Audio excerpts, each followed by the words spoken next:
Welcome to Brewers Anonymous Monthly. This is the video recap of our monthly members meeting for the Brewers Anonymous Homebrew Club in Orlando, Florida. This video is going to recap our June 20th meeting, June 20th, 2025. It took place at Ivanhoe Park Lager House. So let's get started. As we always start, we have the club motto, strength through unity, unity through Zymergy. And we want to thank our continued sponsors, Ivanhoe Park Lager House, Home State Brewing Company, American Homebrewers Association, and Tactical Brewing Company. And we also want to welcome new members. Welcome, Austin Brown and Alexi Blanken. If you're on Discord, you've probably interacted with Austin. He hit the ground running on Discord. I believe he's in Michigan, actually. And I do know for a fact, wherever he is, JJ Ocampo recruited him, and he's clearly very excited to be part of the club, and we're excited to have him. I believe everybody at this point knows Alexi Blanken is one of the servers at Ivanhoe Park Lager House. If they don't know her from there, they know her from Hourglass or from Gatlin Hall back when it was open. Lexi has been around in the beer community for a while. Everybody knows her, and there's a reason, because she is an awesome person, and she was so into the judging and everything that we were doing, preparing for the Hot and Humid Awards and being there for many of the club events, that she decided she wanted to be a part of it, and we're really excited to have her. That's pretty awesome. So welcome, Austin, and welcome, Lexi. And the June 25, oh wow, let me try that again. The June 2025 meeting started with our Nova Lager Lagers competition, and that was any BJCP lager style, but it must include or use Nova Lager, not just include, but you must use Nova Lager as the yeast for this beer. And we did have our results. So congratulations to Matt Hunsworth for third place, Eric Rodriguez for second place, and Justin Heffron for first place. And we're going to talk more about that beer in an upcoming video, I think, quite a bit. In fact, we're going to have to in an upcoming video, but that's just kind of a little bit of a teaser for something coming in the future. We do have competition updates. This time we start with the Hogtown Brew-Off medalist. We have Nathan Kramer with gold for his American Wheat, Eric Rodriguez bronze for his Cream Ale, bronze for his Catarina Sour, and gold for his Spice Beer. Max Firth gold for Munich Helles, bronze for English Barley Wine, bronze for Hazy IPA. David Fetty gold for Doppelbock, silver for American Barley Wine. Matt Hunsworth silver for Best Bitter. Eric Gomez bronze for Imperial Stout. Chris Neuber, silver for American IPA, and JJ Ocampo, silver for his Mellow Bell. Now, Hot and Humid has come and gone as a recording of this video, so we'll go through these slides pretty quick, but there's a couple things I want to add before we get to a proper Hot and Humid wrap-up video, which I will be working on next, probably before the July meeting video. We had our award ceremony June 29th, 2025. If you were there, you knew we stepped it up a notch. That's about the only way I can describe it at this point. We'll talk more about it in the video. We had our best of show judging, and everything, the entire event was done at Ivanhoe Park Lager House inside. Seems like a weird thing to capitalize and put an exclamation point to, but when you have an entire event that's outside in June, you really appreciate being inside, even in the no matter what the condition the air conditioner is, just being out of the sun is a start, and then the AC on top of that is just icing on the cake. And by the time we had our meeting, we had some pictures from judging, thanks to the judges that were there on site. And there's a little infographic in the bottom there. This was after the first weekend of judging. We had 21 different judges who were there multiple days. We actually had over 30 assigned judges throughout 2 days, 6 clubs represented, and 4 virtual sessions. That number increased. We had more judges, we had more clubs, and we had more virtual sessions by the time it was said and done, but we'll talk about that in the Hot and Humid wrap-up. This event, I'm just going to say it now before I even get to that video, amazing, like more than I could have expected. But let's keep going here. We had all of this covered at the awards, which made the awards pretty seamless. It was a lot of fun. Our sponsor is our final sponsor list for the event. Ivanhoe Park Lager House, RARBSG.com, Home State Brewing Company, Park Pizza and Brewing Company, Bottlemark, Brees Malts, Inkbird, Tilt Hydrometers, 5 Star Chemicals, Tactical Brewing Company, ShadowHive.com, New Generation Beer Books, Celebration Brewing, and 12 Talons all donated something to this to make this one of the best awards we're able to give a lot of the brewers, and also the best raffle that I've been a part of in this club. I haven't been here for every awards that we've done, but of the ones I've been here for, this was definitely the best. And probably the pinnacle of the awards was our live stream. Again, I'm not going to get into too much details of the awards, but I am going to share that the live stream is online to see. If you haven't seen it, check it out. If you've been watching any of the award ceremonies in the Florida circuit over the years, particularly this year, you've not seen anything like this one. And I'm just really proud of all the teamwork that went into this to make it possible between the visuals, the sounds, and the redesign. Get that military gray default one off the screen. And oh no, ours is gray as well, but it's a cooler gray. It's a better gray. And if you haven't seen the award ceremony, please do. It's on our YouTube channel. It's something I think the entire club was proud to have represent our awards. And after this, we're going to combine the Hogtown points and the Hot and Humid points for our circuit standings, and we are now in the lead. It's not a commanding lead. I think this time last year, we were a little more ahead than we are now, but things got interesting with Hogtown really stepping up, especially during their Hogtown Brew-Off. And right under Cask, I believe, is Pub. So it's kind of a four-way race right now, and Cask is... their first Coast Cup competition is next, so it won't be surprising to me, I should say, if they jump up and surpass us after that. But we still have Commander Saw's, Sunshine Challenge, and Best Florida Beer, all competitions that we can get ready for and maybe have a three-peat. I know this was something that we didn't start the year wanting to do, but we're now in that situation again where we're doing really well, and the possibility seems more... I don't want to say likely, more obtainable. That's the word I want to use. Obtainable than it did when the season started. So I think we have some momentum and excitement growing for this. So time will tell. Not terribly too much time, but enough time to tell.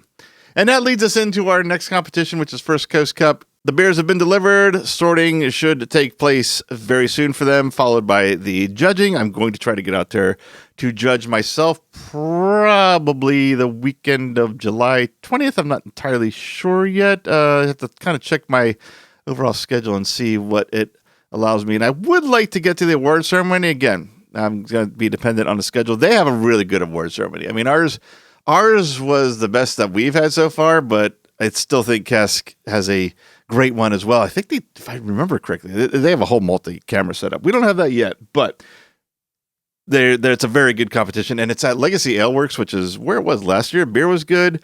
They fill the place. I think they read it. It's always, we got there, just to tell a real quick story. We got there last year and saw a sign saying they were closed for a private event. I'm like, we got to share this with a private event, and I realized, wait, we were the private event, so they have enough people to fill the place. That's something we can work towards. I can't say we can only dream of. I think we can get to it, but it's not going to be for a couple years.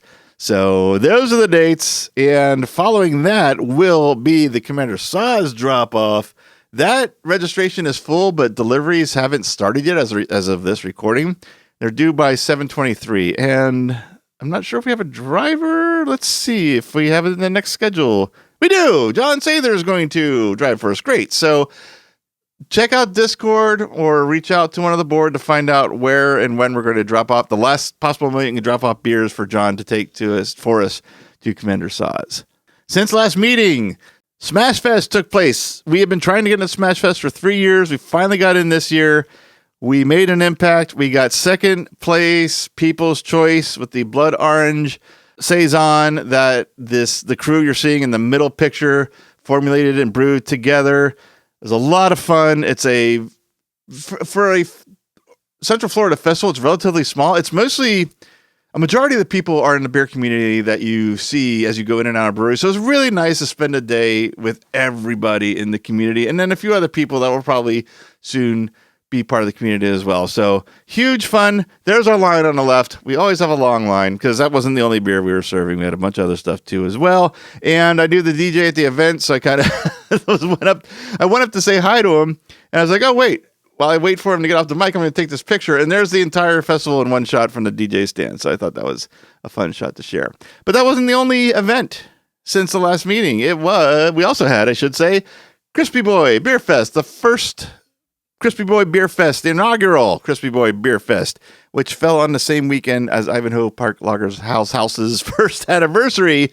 And it was, I think, 16 breweries altogether, and we were one of them. We were one of the people pouring. We weren't a brewery or the homebrew club, and they really made a point to make sure we were there with the relationship that we're building with them, and we were there. It was really cool. We had an indoor festival.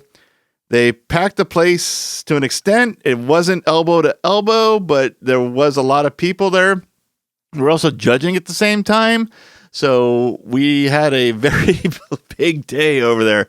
And the festival was awesome. And our judges that were here to help us that weekend from out of town also had a nice treat of this beer festival. So I hope this, when I say inaugural, that alludes to there being more, and I hope there is more. Because that was a lot of fun, and I really like to do it again. Before the June meeting, we had sent out a survey to gauge what the membership is thinking and about the club and where they want the club to go. We're starting to grow again. It's taken some time to get rolling, but we're growing again. So now it's time to get the input from everybody to find out what exactly do we want to do. And we had some really good feedback. We asked, what are your top 2 goals for this club? And these were the choices. And the 2 top percentages were learning and improving your craft and competing. The close second to that was sharing my brews and trying other brews from members. Behind that were the final 2, festivals and socializing and meeting fellow brewers. Now, you can see these percentages don't come out to 100%. That's because multiple people chose different combinations. So just wanted to point that out. This wasn't a weird calculation error. It was because of the disbursement of answers. We also asked, what activities do you value most? And top, with almost half the people voting, were club meetings and sharing homebrews, followed with competitions in the Florida circuit and their award ceremony and festivals behind that. We also asked, how serious do you want our club to be? Almost half said balanced. A little less than that said competitive, and a little less than that said casual and relaxed. We also asked everybody if they felt like they had plenty of opportunity to be involved in club functions that interested them. Almost everybody, except one person, said yes, one said no, and we take that one to heart. If there's anything that one person would like to share with any of us, let us know, because if it's something we can do better, I think we've proven over the past couple of years, we're willing to try to make things better. So yeah, we're definitely open to anything you want to share with that. We also asked, are you interested in partaking in committees to help guide the future and direction of the club, particularly the membership and finance committees we announced last meeting? Over half the people said yes, which is fantastic, because we can have these ideas of the committees as much as we want, but we don't have anyone to run them. Then they're just ideas. So that's pretty exciting. So thank you everyone that took the time to fill out that survey. This information is incredibly helpful. We really wanted to know what everybody thought so that we make sure that the club is representing everybody. It's not just the board. So thank you again for that. And there may be a little, what's the word I'm looking for? Narrowing down of some of these ideas to follow up with. We're not going to inundate you with survey after survey after survey, but we might do a little follow-up to make sure we're meeting what everybody is wanting out of the club. So yeah, that's about it. I could go on about that, but I'll actually leave that that's actually Mike's project. So I should probably just leave him to explain what he's intending with that. So anyway, now upcoming festivals. We do have a festival on our calendar already. Granted, it's not till October, but it's the Space Coast Brew Fest in Titusville, Florida. I really want to go and participate in this, so I think I'll be there. We don't have a sign up for this yet. I don't believe it, at least not the time that I'm recording this. I mean, when you're watching this, we may, but it's also July when I'm recording this. So this is in October. It's Oktoberfest, Sandpoint Park. I'm not entirely sure where that is other than Titusville, but I'm pretty excited about this. I love that side of the state, so that area of the state. I really want to be part of this one. So keep an eye out on Discord for further information on that. BJCP training and updates. There's really no more updates. Our exam is full. All 50 seats are accounted for and are paid for. So we've already decided we're doing this again next year. So if you are just now thinking you may want to sit for your exam and get certified, start now at learn.brewersanonymous.org. You're going to have to pass an online entrance exam. And the more you prepare for that, the better you are. I've not said that the past few meetings, but it is absolutely true that the more you prepare for that online entrance exam, the better you'll be. It's not an exam typically anyone can just walk into and pass. Again, always exceptions to the rule, but it's not typical to just go right in unprepared and pass that exam. And we do have an update for our Austin P. Harris Brewer of the Year Awards. This does include Hogtown, Hot and Humid, and the June Club Challenge. And Eric Rodriguez is still on top with 149, followed by JJ Ocampo with 79 points, and then myself, Matt Hunsworth, at third. Somehow, there's no way that is going to stay there, but somehow right now I'm at third with 53 points. And a reminder that our merchandise store, our Spreadshirt store, is online. Any of these designs and a couple more are available on any color shirt that they have available. You probably don't want to get a white shirt with a white graphic, but you do you. You do whatever you want to do. I think actually the circle emblem would probably work okay on that. It's the, I'm looking at the words Brewers Anonymous with the logo in the middle when I say that. But hey, like I said, you do whatever you want to do. It's your shirt. And a lot of people, we're seeing more and more show up at meetings with them in various different colors and cuts and designs of the shirt. And it's awesome. It's really cool. And that is it for this month's meeting. I plan to be back on my next video, I should say. I plan to do a hot and humid wrap up. We'll see if I get to that before we get to the July meeting. Could be the July meeting video next, but whatever it is, it'll be coming next, and it should be relatively on time now that Hot and Humid is in the books. The only thing I have to do for Hot and Humid is take some boxes to the post office and get those medals sent out to the winners. And it is officially 100% done. And then I start for next year, or at least I think I do. We'll see if I decide to do that or not. And that does it for this month's video. So thank you for watching. Next meeting will be Friday, July 18th, 2025 at Home State Brewing Company. And as always, make sure you check Discord in case something has not derailed our schedule. Sometimes these breweries have private events that we do not want to interfere with them making any money since they give us the venue for free for our meetings. Sometimes we don't know until the week of the meeting, so just always double check Discord or our website to see where the meeting is 100% for sure. But whenever it is and wherever it is, I hope I see you at that next meeting.